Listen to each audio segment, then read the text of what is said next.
Tuhan, shalom. Shalom. Kita akan merenungkan kembali firman Tuhan di dalam kitab Yohanes pasal 15 ayat pertama sampai ayat ke-8. Tadi saya katakan tentang merenungkan kembali, karena seingat saya ini firman Tuhan sudah ini yang ketiga kali saya sampaikan di tempat ini, tapi tentu dengan berkat-berkat yang baru. Saya percaya firman Tuhan itu selalu baru bagi kita. Amin.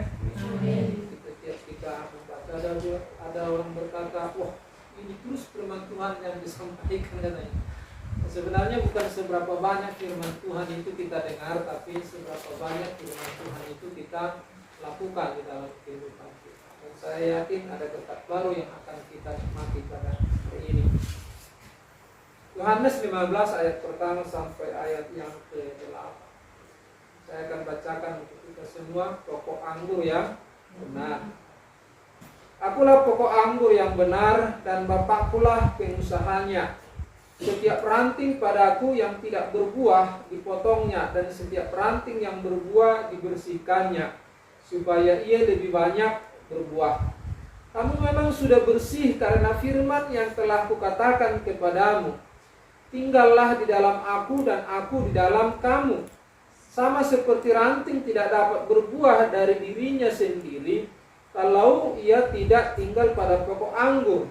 Demikian juga kamu tidak berbuah jikalau kamu tidak tinggal di dalam aku. Akulah pokok anggur dan kamulah ranting-rantingnya. Barang siapa tinggal di dalam aku dan aku di dalam dia, ia berbuah banyak. Sebab di luar aku kamu tidak dapat berbuat apa-apa. Barang siapa tidak tinggal di dalam aku, ia dibuang keluar seperti ranting dan menjadi kering. Kemudian dikumpulkan orang dan dicampakkan ke dalam api lalu dibakar.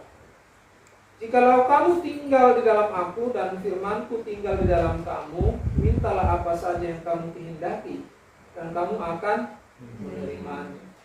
Dalam hal inilah Bapakku dipermuliakan, yaitu jika kamu berbuah banyak, dan dengan demikian kamu adalah murid-murid. Puji Tuhan yang berbahagia dalam yang merenungkan firman Tuhan dan melakukannya dalam kehidupan setiap. Saudara, dalam menghadapi kesulitan, khususnya saat ini banyak orang yang mementingkan diri sendiri. Sepertinya susah tangan ini terulur. Karena bagaimanapun juga orang selalu memikirkan atau memprioritaskan hidupnya. Saya pernah mendapat WA sharing, bunyinya kira-kira begini. Belajarlah seperti wanita yang pintar itu. Khususnya di saat-saat pandemi sekarang ini. Kita harus menyiapkan minyak, dan minyak itu adalah dialegorikan dalam apa itu, dikatakan minyak itu sama seperti kita menyiapkan kebutuhan kita.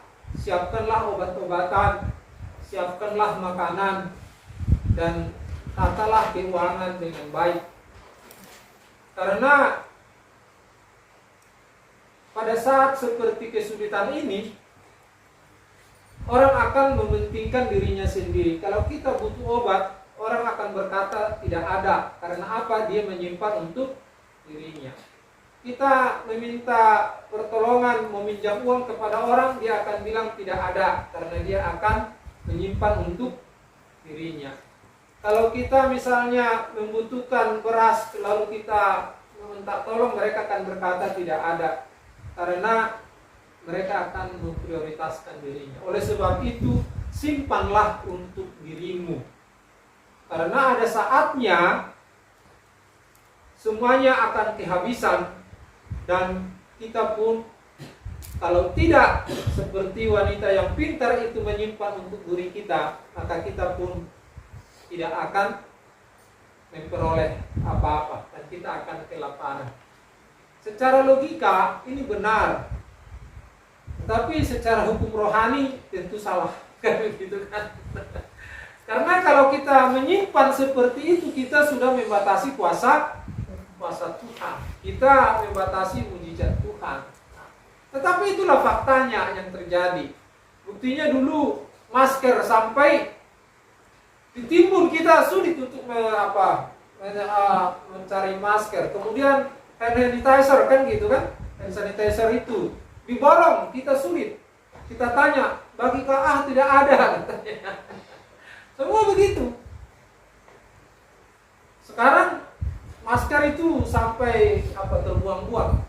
Di rumah banyak, berapa box itu ada masker.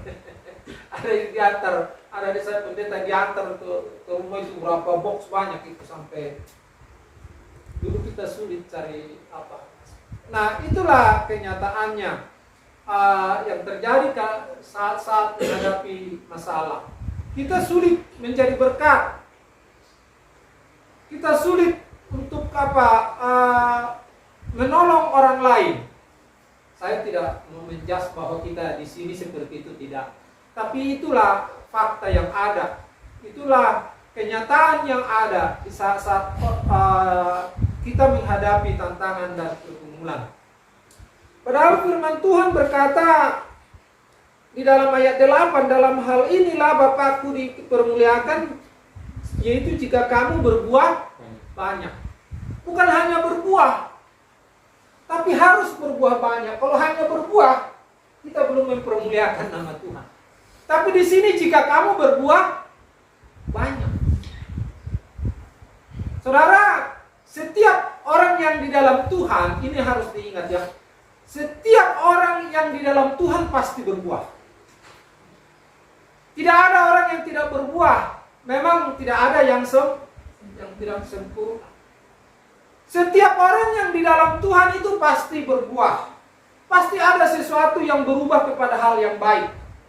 Walaupun tidak sempurna. Tetapi Tuhan ingin bukan supaya kita bukan sekedar berbuah, tapi harus berbuah banyak. Itu harus. Karena hanya berbuah banyak kita mempermuliakan nama Tuhan. Tidak boleh biasa-biasa. Karena kalau kita biasa-biasa, orang tidak akan memperhitungkan, kan begitu kan? Tuhan tidak melihat kebenaran itu hidup di dalam diri kita. Padahal kita sudah berbuah, sudah melakukan sesuatu. Mungkin kita mau seperti orang yang lain, yang bisa semangat untuk melakukan kebaikan. Mungkin kita mau seperti seseorang yang dengan semangatnya melayani Tuhan. Kita mungkin dengan seseorang yang dengan ringannya tangannya bisa terulur untuk menolong orang lain. Kita mungkin bisa melihat orang-orang yang dengan senang hati memberikan bantuan dukungan kepada orang lain. Kita mau seperti mereka, tetapi kita merasa sulit. Saudara, firman Tuhan ini akan mengajarkan kepada kita bagaimana kita bisa menghasilkan buah yang banyak. Bukan hanya sekedar berbuah, tapi berbuah banyak. Maksudnya berbuah banyak itu kita bisa melakukan perkara-perkara yang besar. Kita bisa melakukan perkara-perkara yang baik. Kita bisa memproduksi hal-hal yang baik melalui kehidupan kita. Berbuah banyak itu berarti menjadikan hidup kita ini lebih potensial. Menjadikan hidup kita ini lebih bermakna. Menjadikan hidup kita ini berarti bagi banyak orang. Itu yang dimaksud dengan berbuah banyak. Kadang-kadang kita ini menganggap diri kita ini kerdil. Kita membatasi diri kita dengan keadaan bahwa kita merasa kita tidak bisa berbuat apa-apa. Baik untuk diri kita, baik untuk keluarga, baik untuk tetangga, terlebih untuk jemaat Tuhan. Sering kita merasa, wah saya ini tidak bisa apa-apa. Tapi firman Tuhan berkata, kita harus apa-apa, kan begitu kan? Kita harus banyak apanya. Bukan hanya sekedar hidup, tetapi harus hidup penuh buah yang memberkati banyak orang. Bagaimana kita bisa berbuah banyak? Yang pertama, dikatakan di dalam ayat yang pertama sampai ayat yang ketiga, akulah pokok anggur yang benar dan Bapakkulah pengusahanya. Setiap ranting pada aku yang tidak berbuah dipotongnya, dan setiap ranting yang berbuah dibersihkannya, supaya ia lebih banyak berbuah. Jadi kita bisa berbuat banyak karena apa? Karena Tuhan sendiri yang mengerjakannya di dalam diri kita. Tuhan yang akan mengerjakannya di dalam diri kita. Tuhan yang akan membuat kita berbuat banyak. Kalau kita berusaha untuk berbuat baik, yakinlah kita akan gagal. Banyak orang berusaha untuk berbuat baik. Rasul Paulus berkata di dalam Roma, sebab apa yang aku perbuat, aku tidak tahu, karena bukan apa yang aku kehendaki yang aku perbuat, tetapi apa yang aku benci, itulah yang aku perbuat. Jadi jika aku berbuat apa yang tidak aku kehendaki, aku menyetujui bahwa hukum Taurat itu baik. Kalau demikian, bukan aku lagi yang memperbuatnya, tetapi dosa yang ada dalam diri aku. Sebab aku tahu bahwa di dalam aku, yaitu di dalam aku sebagai manusia, tidak ada sesuatu yang baik. Sebab kehendak memang ada di dalam aku, tetapi bukan hal berbuat apa yang baik. Sebab bukan apa yang aku kehendaki, yaitu yang baik, yang aku perbuat, melainkan apa yang tidak aku kehendaki, yaitu yang jahat, yang aku perbuat. Nah, saudara, firman Tuhan berkata bahwa di dalam diri kita ada kehendak untuk berbuat baik. Semua orang ingin berbuat baik. Bukankah kita ini di dalam kehidupan kita ingin berbuat baik? Tetapi faktanya, kita mau jujur dalam setiap hari, mana yang lebih banyak kita lakukan, yang baik atau yang tidak baik? Yang baik atau yang tidak baik? Yang tidak baik itu termasuk berbohong kecil loh ya, termasuk tidak disiplin, termasuk apa? Faktanya itu adalah bahwa kita sulit menemukan diri kita ini bahwa kita benar-benar melakukan yang baik. Itu karena apa? Bukan karena kehendak kita. Firman Tuhan berkata, karena dosa yang ada di dalam diri kita inilah yang memaksa kita untuk melakukan hal-hal yang tidak baik. Itulah sebabnya kalau kita ada jauh dari Tuhan, maka kita tidak akan pernah bisa berbuat baik. Firman Tuhan berkata, karena perbuatan-perbuatan baik manusia hanya seperti kain kotor. Hanya seperti kain kotor.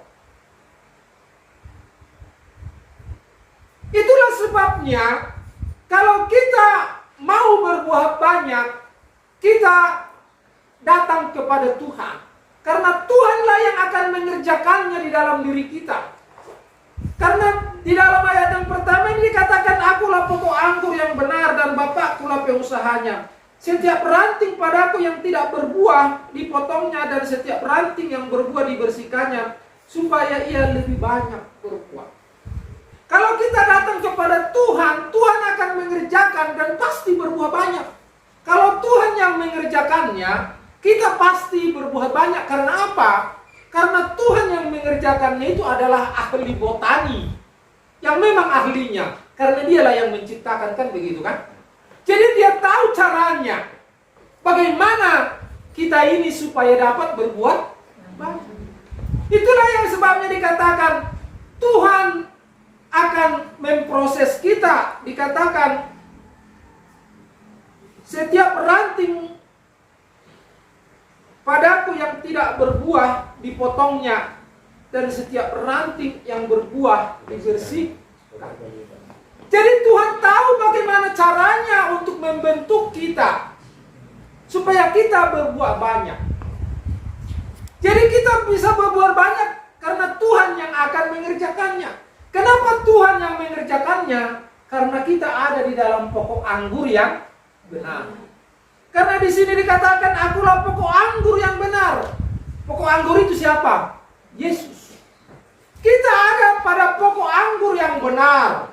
Dengan kata lain, pada pokok anggur yang paling unggul yang ada di dunia ini. Kalau pokok anggur yang paling unggul berarti dia sangat berpotensi untuk berbuah banyak. Jadi setiap orang yang ada di dalam Kristus, dia bisa berbuah banyak. Kalau kita ada di dalam Kristus, pasti kita bisa berbuah banyak. Harus kita ingat itu, tanamkan, saya pasti bisa berbuah banyak. Katakan ke dalam dirimu, saya pasti berbuah banyak. Harus itu menjadi sebuah keyakinan. Saya pasti berbuah banyak karena apa? Karena saya ada pada pokok anggur yang benar. Ada pada pokok anggur yang terbaik, yaitu Yesus Kristus. Saya bisa berbuah banyak. Saya bisa menghasilkan buah yang banyak karena apa? Karena Bapakkulah yang akan membuat saya berbuah banyak. Tuhan yang akan mengerjakannya di dalam diri kita sendiri. Oleh sebab itu, kalau kita benar-benar ada di dalam Tuhan, kita setia di dalam Tuhan, saudara, kita dengan sendirinya akan menghasilkan buah-buah yang baik. Ranting anggur itu tidak akan pernah bisa berbuah dari dirinya sendiri.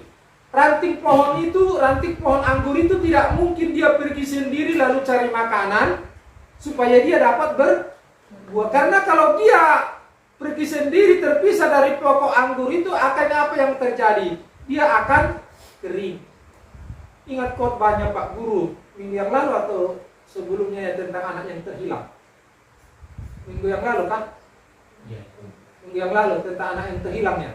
Atau sudah lupa sih? Minggu lalu kan? Iya.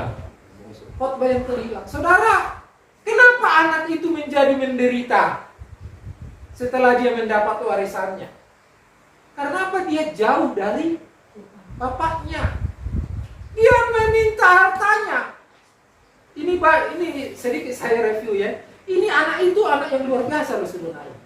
Karena apa? Dia tahu meminta apa yang menjadi haknya. Dia punya hak untuk meminta itu sebenarnya. Karena apa? Karena dia sudah akil balik, dianggap dewasa. Kalau dalam tradisi orang Israel, kalau dia memang seseorang yang sudah akil balik, dia berhak untuk menerima warisan. Dan bapaknya tidak bisa menolak itu. Itulah sebabnya anak yang sulung itu meminta. Kan di situ dikatakan meminta apa yang menjadi haknya, kan begitu kan? Dan dia terima. Kadang-kadang kita ini anak-anak Tuhan, tapi kita tidak tahu meminta hak kepada Tuhan, kan gitu kan? Kita tidak tahu apa yang menjadi hak kita kepada Tuhan.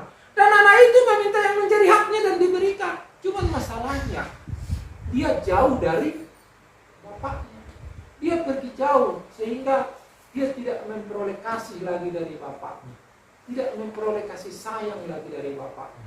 Sehingga dia kehilangan kendali, kehilangan arah. Dia tidak tahu lagi apa yang harus dilakukan. Demikian juga kita sebagai ranting-ranting pokok anggur. Kalau kita ada di dalam Tuhan, maka Tuhan terus akan mengurus, akan memproses supaya kita bisa menghasilkan buah yang banyak. Dikatakan kalau ada ranting yang tidak berbuah dibersihkan. Berbuah tapi tidak berbuah banyak, dibersihkan supaya dia dapat berbuah banyak. Tapi kalau tidak berbuah, itu akan dipotong. Saudara jangan pikir bahwa yang dipotong itu kita langsung dilenyapkan, bukan itu maksudnya. Ada hal-hal cabang-cabang dalam diri kita yang tidak menghasilkan yang baik. Tuhan potong. Kadang-kadang Tuhan izinkan tangan itu diamputasi, kan begitu kan? Sakit tidak. Tuhan izinkan kita sakit gigi supaya kita sadar kita ini punya gigi, kan begitu kan? Kadang kita ini tidak pernah sadar bersyukur punya gigi. Tuhan izinkan sakit gigi baru tahu rasa, kan gitu kan? Kita ini tidak sadar kita ini menikmati udara ini dengan baik, dengan gratis. Nanti Tuhan izinkan harus pakai tabung oksigen baru tahu rasa, kan begitu kan? Nah, kita seringkali tidak menyadari hal-hal seperti itu. Tuhan potong, sakit, kan gitu kan? Kadang-kadang kita lupa Tuhan dipotong, sakit. Karena kalau kita ada di dalam Tuhan, kalau kita melakukan hal-hal yang tidak menghasilkan buah, itu pasti dipotong. Oh iya loh. Kalau kita ada di dalam Tuhan, kita melakukan hal-hal yang tidak menghasilkan buah, Tuhan potong. Maksudnya Tuhan hajar. Lagi Ibrani pasal 12 mulai ayat yang kelima. Dan dihafal firman ini. Ayat kelima ya. Mulai ayat yang kelima. Dan sudah lupakah kamu akan nasihat yang berbicara kepada kamu seperti kepada anak-anak? Hai anakku, janganlah anggap enteng didikan Tuhan, dan janganlah putus asa apabila engkau diperingatkannya. Terus, Karena Tuhan menghajar orang yang dikasihinya dan menyiksa orang yang diakuinya sebagai anak. terus Jika kamu harus menanggung ganjaran, Allah memperlakukan kamu seperti anak. Di manakah terdapat anak yang tidak dihajar oleh ayahnya? Tetapi jikalau kamu bebas dari ganjaran yang harus diderita setiap orang, maka kamu bukanlah anak, tetapi anak-anak gampang. perhatikan itu baik-baik. Jadi kalau kita itu ada di dalam Tuhan, benar-benar kita ada di dalam Tuhan, maka setiap tindakan perbuatan kita yang tidak menghasilkan buah, atau kita yang menjadi anak-anak yang nakal, pasti dipotong, pasti dihajar. Karena apa? Karena Tuhan mengasihi kita, memperlakukan kita sebagai anak. Harusnya kita bertanya, kalau kita mengaku sebagai anak Tuhan, kita melakukan dosa, kita melakukan hal-hal yang tidak berkenan kepada Tuhan, tapi kita menemukan diri kita tidak dihajar oleh Tuhan, tidak diperingatkan oleh Tuhan. Kita harus bertanya, jangan-jangan kita ini sudah anak gampang. Anak gampang itu anak enggak? Anak gampang itu anak enggak? Anak yang nakal itu anak enggak? Anak yang jahat itu anak enggak? Tetap anak. Tetapi bagiannya berbeda dengan anak yang baik. Kan begitu kan? Anak yang melakukan kejahatan itu tetap anak. Itulah sebabnya ini perlu diingat ya. Ini yang seringkali ini kita kembali belajar soteriologi. Dalam teologi soteriologi itu tentang keselamatan. Banyak orang tidak tahu konsep keselamatan yang sesungguhnya. Orang-orang Kristen. Kemarin kita sempat singgung namanya tentang Calvinis, Lutheran dengan Arminianisme, kan gitu kan? Nah, Arminianisme itu adalah orang yang yakin bahwa keselamatan itu harus bahwa iman itu harus disertai dengan perbuatan.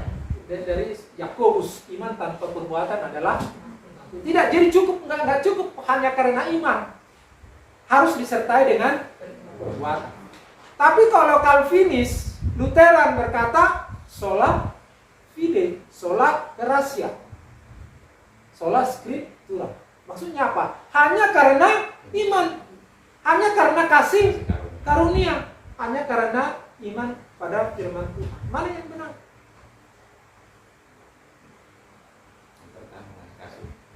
Saudara, Efesus, kita harus kembali kepada firman Tuhan. Argumennya harus berdasarkan firman Tuhan.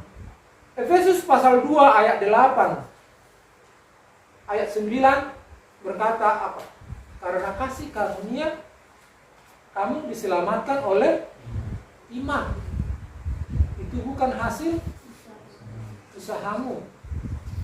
Jangan ada orang yang memegahkan diri. Bukan hasil pekerjaanmu. Jangan ada orang yang memegahkan diri.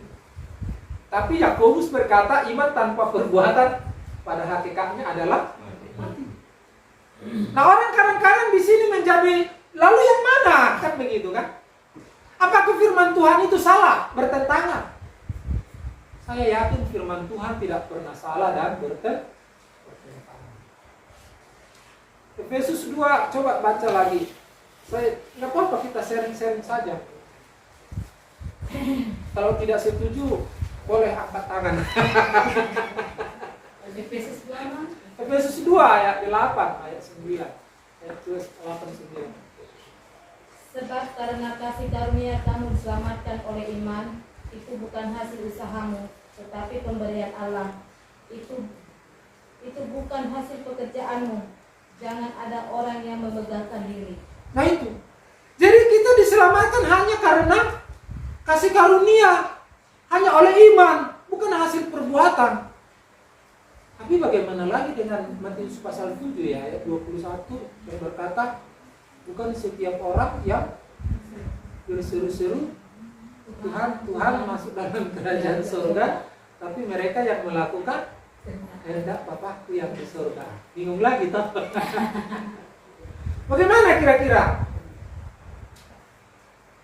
Sementara dalam Efesus pasal 2 ayat 89 dikatakan hanya karena iman. Lalu apa Yakobus berkata, iman tanpa perbuatan pada hakikatnya adalah mati. Matius pasal 7 ayat 21-22 berkata, bukan semua orang yang berseru-seru Tuhan, Tuhan, Tuhan masuk dalam kerajaan surga, tapi mereka yang melakukan kehendak Bapakku yang di surga. Pada saat itu aku akan berkata kepadamu, enyahlah. Kayak begitu kan? Itu keras. Saudara, kalau kita berkata bahwa iman itu harus disertai dengan perbuatan, sama saja sebenarnya kita berkata bahwa penebusan Tuhan itu tidak sempurna.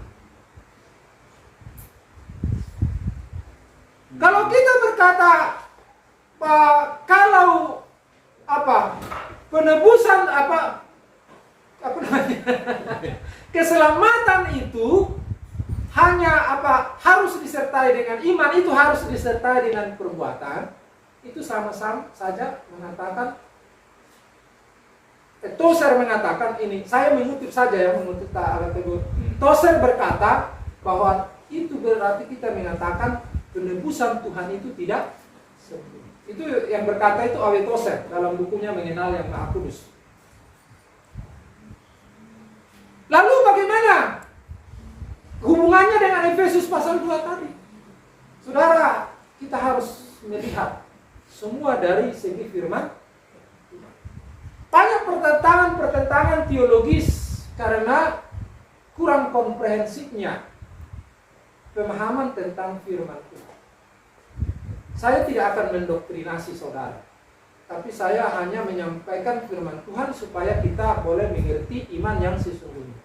Saudara, kita bahas dulu tentang Matius pasal 7. Dikatakan di sana, bukan setiap orang yang berseru-seru kepadaku, Tuhan, Tuhan masuk dalam kerajaan surga, tetapi mereka yang melakukan kehendak Bapakku yang di surga. Pertanyaannya sekarang adalah, yang dimaksud dengan melakukan kehendak Bapakku yang di surga itu apa? Kan itu kan? Ya. Kehendak Bapa yang di surga itu apa? Perbuatan. Perbuatan baik. Berbuah banyak. Berbuah banyak. Yang dimaksud berbuah banyak itu apa? Kan harus spesifik supaya kita apa? Apakah kalau misalnya gini, dibalik lagi pertanyaannya ya. Kalau kita orang yang sudah di dalam Tuhan, bisa enggak tidak berbuat baik? Ada kemungkinan tidak berbuah banyak? Bisa. Pasti. Termasuk saya harus katakan, saya belum yakin saya sudah berbuat banyak. Tetapi saya sangat yakin bahwa saya ada di dalam kasih karunia Tuhan. Nah, kalau kita misalnya anak seperti yang di Ibrani pasal 12 tadi kan gitu kan, taruhlah dia anak yang gampang, susah diatur. Orang yang sudah melakukan dosa yang sangat jahat, masuk surga tidak? Masuk surga tidak? Kalau dari firman yang ada itu masuk selamat, karena dia bertobat. Ada seperti, tapi mungkin ya ada. Coba gak apa-apa kita diskusi saja dulu ya. Coba kita buka dalam 1 Korintus pasal yang ke-5. 1 Korintus pasal 5. Memang orang mendengar bahwa ada percabulan di antara kamu, dan percabulan yang begitu rupa, seperti yang tidak terdapat sekalipun di antara bangsa-bangsa yang tidak mengenal Allah, yaitu bahwa ada orang yang hidup dengan istrinya. Sekalipun demikian, kamu sombong. Tidakkah lebih patut kamu berduka cita dan menjauhkan orang yang melakukan hal itu dari tengah-tengah kamu? Sebab aku sekalipun secara badani tidak hadir, tetapi secara rohani hadir. Aku sama seperti orang hadir. telah menjatuhkan hukuman atas dia yang telah melakukan hal yang semacam itu. Sampai situ dulu. Perhatikan dosa yang dilakukan. Bahkan dikatakan seperti orang dunia pun tidak melakukan dosa itu kan gitu kan. Berarti jahat sekali kan gitu kan. Dosa apa itu? Tidur dengan istri bapaknya, itu dosa yang dilakukan di sini. Pertanyaan saya, orang ini selamat tidak? Orang ini selamat tidak? Tergantung dari Tuhan Yesusnya. Tidak dari firman Tuhan ini. Bukan, tidak boleh begitu. Tidak selamat. Tidak selamat. Kalau menurut saya ada dua bang kategori. Ada dosa yang membawa maut dan ada dosa yang tidak membawa maut. Kira-kira ini mendasar dosa maut tidak?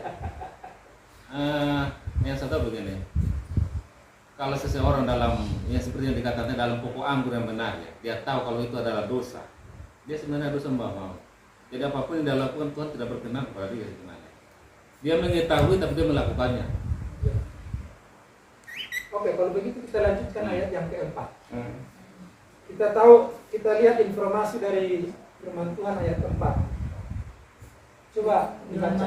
Bila mana kita berkumpul dalam roh, kamu bersama-sama dengan aku, dengan kuasa Yesus, Tuhan kita. Terus? Orang itu harus kita serahkan dalam nama Tuhan Yesus kepada iblis. Stop, sampai di situ dulu.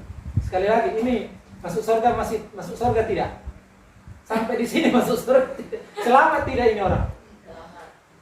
Selamat enggak yang sampai di situ? Berkumpul dalam roh, kamu bersama-sama dengan aku, dengan kuasa Yesus Tuhan kita.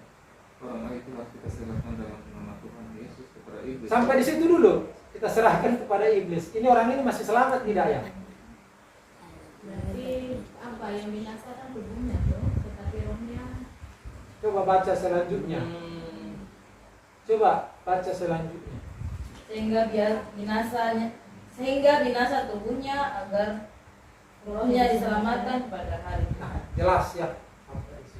Iya, tubuhnya dibinasakan. Jadi orang yang melakukan dosa sekalipun, kalau dia ada di dalam Tuhan, dihukum tidak? Tetap dihukum. Sama seperti Ibrani pasal 12 tadi, kan gitu kan? Anak nakal itu dihajar tidak? Dihajar, dihukum. Hukuman. Tapi rohnya diselamatkan. Yang masuk surga itu kan roh, kan gitu kan? Bukan lagi tubuh ini. Itulah sebabnya Paulus sendiri berkata, bukan apa yang aku kehendaki yang aku lakukan yaitu yang baik, tapi justru apa yang aku benci, yang tidak baik itu yang pula. Maksudnya kita keinginan roh itu ingin berbuat baik, tapi kecenderungan kita itu melakukan keinginan daging. Makanya Paulus berkata, selama kita hidup di dunia ini, kita itu berperang melawan keinginan daging. Dan tidak ada yang sempurna bisa mengalahkan kedagingan itu. Hanya satu orang yang bisa mengalahkan kedagingan itu, siapa? Tuhan Yesus. Itulah yang sudah sempurna mengalahkan semua kejahatan melakukan dosa itu. Itulah sebabnya ketika kita percaya kepada Yesus, kita dimeteraikan bersama Yesus dan kita pun diselamatkan. Ada satu ayat yang paling luar biasa yang membuat saya sendiri semakin yakin, bangga akan keselamatan saya. Coba buka di dalam Roma pasal yang ke-8 ayat 38 sampai 39. Mulai ayat 37 supaya pas. Tetapi dalam semua itu kita lebih daripada orang-orang yang menang oleh Dia yang telah mengasihi kita. Sebab aku yakin bahwa baik maut maupun hidup, baik malaikat-malaikat maupun pemerintah-pemerintah, baik yang ada sekarang maupun yang akan datang, atau kuasa-kuasa baik yang di atas maupun yang di bawah, ataupun suatu makhluk lain, tidak akan dapat memisahkan kita dari kasih Allah yang ada dalam Kristus Yesus Tuhan kita. Amin. Bagaimana? Masih meragukan kesempurnaan keselamatan ini? Ini yang menyatakan, kalau di sini kan dikatakan skala kuasa yang ada di atas, kan gitu kan? Kuasa yang ada di atas itu kuasa siapa? Kuasa Tuhan. Yang ada di bawah kuasa itu. Kuasa Tuhan saja tidak akan membatalkan kasih karunia. Tidak akan memisahkan. Karena apa? Meterai. Sekali lagi, satu lagi ayat Efesus pasal yang pertama ayat yang ke-13 dan 14.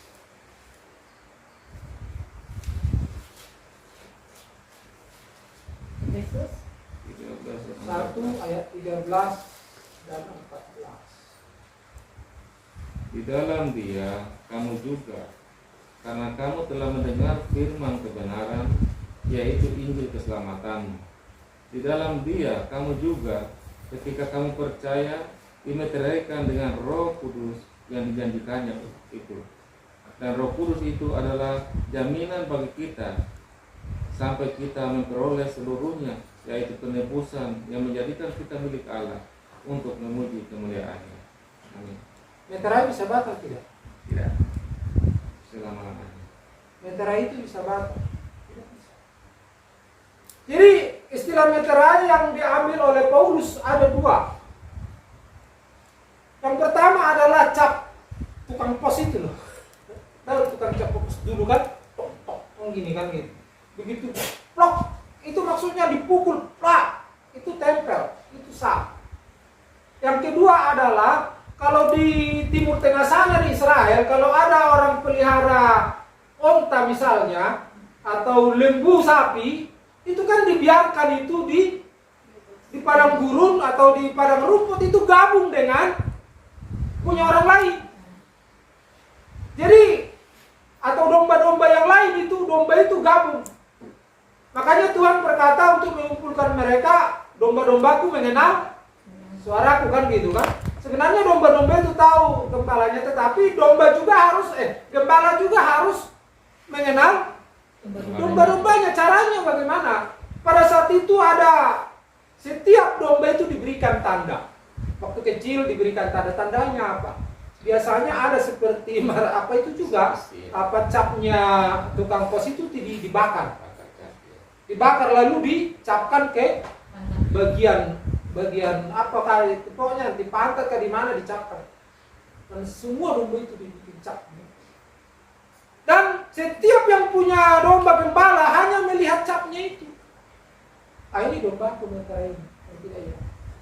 Saudara, kalau Tuhan nanti datang menjemput orang yang percaya, Dia tidak akan mencari orang-orang yang baik. Karena ketika Tuhan mencari orang-orang yang baik, Dia tidak akan pernah menemukan orang yang baik. Karena Tuhan Yesus sendiri berkata, mengapa kau menyebut aku orang baik? Karena hanya Bapakku yang baik. Tuhan tidak akan menemukan orang-orang yang baik. Tapi Tuhan akan mencari orang-orang yang memiliki meterai itu. Nah, siapakah yang memiliki meterai itu? Adalah saya dan saudara yang sudah percaya kepada Tuhan Yesus. Karena dikatakan dalam Efesus 1 ayat 13 itu, ketika kamu percaya dimeteraikan. Dan ayat 14 berkata itu adalah jaminan.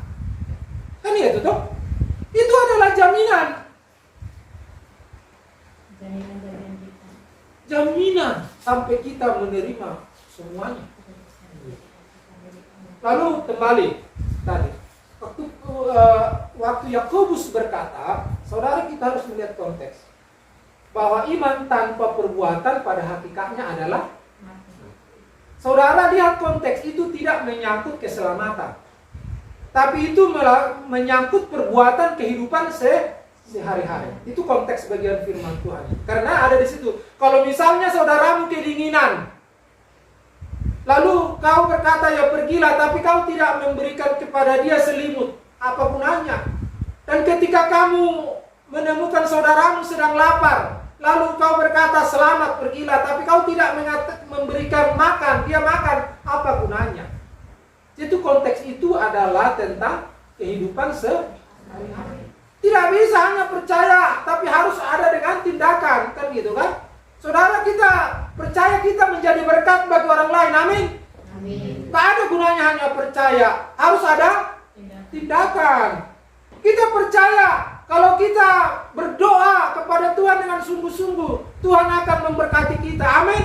Amin. Tapi kalau hanya berdoa, tidak berusaha bekerja, itu adalah iman yang sia-sia. Itu konteks daripada Yakobus.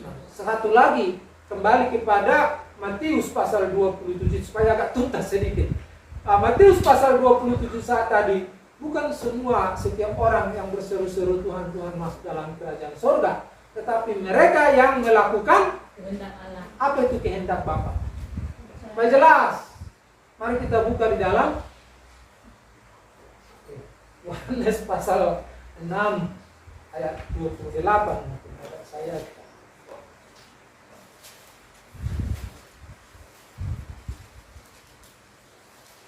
Yohanes pasal 6 ayat 28. Yuk, coba. Kalau saya enggak. Lalu kata mereka kepadanya, apakah yang harus kami perbuat supaya kami mengerjakan pekerjaan yang dikehendaki Allah? Jawab Yesus kepada mereka, inilah pekerjaan yang dikehendaki Allah, yaitu hendaklah kamu percaya kepada Dia yang telah mengutus Allah. Yang telah diutus Allah. Itu jawabannya kan? Iya. Jadi apakah yang dimaksud melakukan kehendak Bapa itu, kehendak Allah itu? Ya kehendak Allah itu Yesus Kristus. percaya kepada Yesus. Yesus Kristus. Lalu ayat 20 Matius pasal 27 itu kan konteksnya kan ke nabi-nabi palsu itu kan? Iya. Ayat sebelumnya. Bukankah kami telah mengusir setan demi namamu? Bukankah kami telah menyembuhkan orang sakit demi namamu? Kan gitu. Iya. Tapi Tuhan mengatakan kepada mereka, aku tidak mengenal engkau. Tuhan mengatakan engkau tidak melakukan kehendak Bapakku. Yaitu apa? Percaya kepada Yesus. Dia, kepada Yesus. Itulah sebabnya berkata, aku tidak mengenal. Nah, mudah-mudahan ini masih bisa didiskusikan lebih lanjut, tetapi nanti kita tidak akan selesai karena ini 6 semester, 6 SKS ini, 6 SKS ya. Soteriologi, iya Pak Guru dulu, soteriologi berapa SKS? Ya, 6. Ya 6 SKS loh. Nanti kita ambil dulu. Jadi saudara, kita bisa berbuat banyak kalau kita ada di dalam Tuhan. dengan renungan tadi yang sudah kita bahas itu. Kita sudah yakin betapa sempurnanya penebusan Tuhan Yesus itu kan? Betapa sempurnanya keselamatan kita. Berarti kita bisa berbuat banyak karena Tuhan yang akan mengerjakannya. Makanya di dalam ayat 4 sampai ayat yang kelima dikatakan, Yohanes pasal 15 tadi, tinggallah di dalam aku dan aku di dalam kamu. Karena di luar aku kamu tidak dapat berbuat apa-apa. Karena tinggal di dalam aku, kamu akan berbuat banyak. Dengan kata lain saudara, kita yang ada di dalam Tuhan, kalau kita tidak akrab dengan Tuhan, kita tidak akan bisa berbuat apa-apa. Sekali lagi, kita tidak berusaha sebagaimanapun, kita tidak akan pernah bisa berbuat apa-apa. Banyak orang yang datang misalnya pemabuk, penjudi. Mereka mau datang kepada Tuhan dengan apa? Kalau aku nanti berhenti menjudi, saya mau datang kepada Tuhan. Tidak akan bisa. Nanti setelah aku bisa berhenti minum, mabok, aku datang kepada Tuhan. Tidak bisa. Seharusnya biarlah dia menjadi penjudi, datanglah kepada Tuhan. Kan begitu kan? Biarlah dia sedang pemabok, datang kepada Tuhan. Nanti Tuhan yang akan kerjakan. Itu yang benar. Karena pernah saya datang di terminal dulu di Jakarta. Emang kita kira, bagaimana lah aku aman ke gereja masih begini, masih begini. Saya Tuhan, Pak, aman kalau orang yang di gereja itu adalah orang-orang malaikat, aku juga tidak mau datang ke gereja, saya bilang. Karena ketika aku datang ke gereja, maka gereja itu tidak kehilangan malaikat lagi, saya bilang. Tidak ada. Harusnya di gereja itu memang adalah kumpulan-kumpulan orang yang rusak, kan gitu kan. Kita ini kan dulu orang-orang yang rusak sebelum mengenal Tuhan, kan begitu kan. Gereja itu adalah kumpulan-kumpulan orang yang rusak untuk diperbaiki. Jadi tinggallah di dalam aku dan aku di dalam kamu. Dengan kata lain, ketika kita tidak bersekutu dengan Tuhan, kita tidak menghasilkan apa-apa. Saya paling sering diingatkan istri saya sama anak-anak. tak berdoa pagi. Kadang jujur loh ya saya mengaku, kadang ada rasa bagaimana ya jenuh. Kadang untuk berdoa itu juga kayak nggak ada niat gitu loh, hilang. Saya pernah sampai 2 minggu, bahkan 3 minggu ya mungkin saya tak pernah berdoa. Kayak rasanya bagaimana ya? Tapi karena pada saat itulah terasa sekali tekanan atmosfer atau suasana itu begitu ada tekanan. Kan kalau kita ingin memulai lagi berat, karena apa? Ada rasa bersalah kan gitu kan? Rasa bersalah itu yang membuat kita semakin jauh dari. Tapi kalau kita tahu bahwa Tuhan selalu mengampuni kita, Tuhan selalu mengasihi. Oleh sebab itu mari kita selalu ada di dalam Tuhan, karena Tuhan yang akan mengerjakan. Yang terakhir, bagaimana kita bisa berbuat banyak? Ayat yang ke-7. Jikalau firman-Ku tinggal di dalam. Saudara, bagaimana kita tahu kehendak Tuhan kalau kita tidak baca firman? Banyak orang sekarang itu, orang-orang saya bukannya terserah dibilang saya ini apa atau tidak. Saya paling tidak suka kalau ada orang berkata saya mendengar suara Tuhan. Jujur. Kalian mau mengatakan saya orang yang tidak apa sih? Tapi saya tidak suka kalau orang berkata saya mendengarkan suara Tuhan berkata begini. Saudara, sekarang ini kita memiliki firman. Kalau kita ingin mengetahui kehendak Tuhan, berdoalah dan baca firman. Tuhan akan memberikan hikmat melalui firman. Tidak perlu harus mendengarkan suara, karena saya bilang dalam hati jujur saya katakan ketika ada orang berkata, oh saya mendengar suara Tuhan, saya bilang kau berbohong. Kadang-kadang saya ingin mengatakan begitu, karena tahu konsekuensi kalau kita mendengarkan suara Tuhan. Suara Tuhan itu kayak apa sih? Kalau Tuhan bersuara itu menggelegar kan gitu kan? Apa? Ya mungkin yang dimaksud adalah menggerakkan hatinya kan gitu kan? Menaruh sesuatu dalam hatinya. Tetapi itu tidak mungkin bertentangan dengan firman Tuhan ini. Banyak orang malas karena menutupi kemalasannya, lalu selalu mengatakan dengan suara Tuhan, tidak membaca firman Tuhan. Banyak pengkhotbah seperti itu. Pernah kami mengundang hamba Tuhan, Bapak bilang, Tuhan sampai tadi saya tidak tahu harusnya apa yang saya sampaikan. Sampai saya sudah sampai di gereja ini Tuhan, saya bertanya apa yang harus saya sampaikan. Lalu tadi ketika saya di kamar mandi, Tuhan berbicara kepada saya. Saya dalam hati, benar nggak ya begitu ya? Lalu apa yang disampaikan? Berarti selama ini dia tidak mempersiapkan firman Tuhan, tidak membaca Alkitab, hanya menunggu suara Tuhan. Kan begitu kan? Saudara, belajar firman Tuhan. Karena firman Tuhan inilah yang memberikan hikmat kepada kita. Oleh firman Tuhan kita tahu apa yang dikehendaki oleh Tuhan. Oleh firman Tuhan kita mengenal Tuhan. Oleh firman Tuhan kita tahu apa yang menjadi hak kita. Karena firman Tuhan kita tahu status kita. Oleh sebab itu belajarlah firman Tuhan. Tuhan yang akan mengerjakannya di dalam kita. Oleh sebab itu bersekutulah dengan Tuhan dan renungkanlah firman. Maka kita akan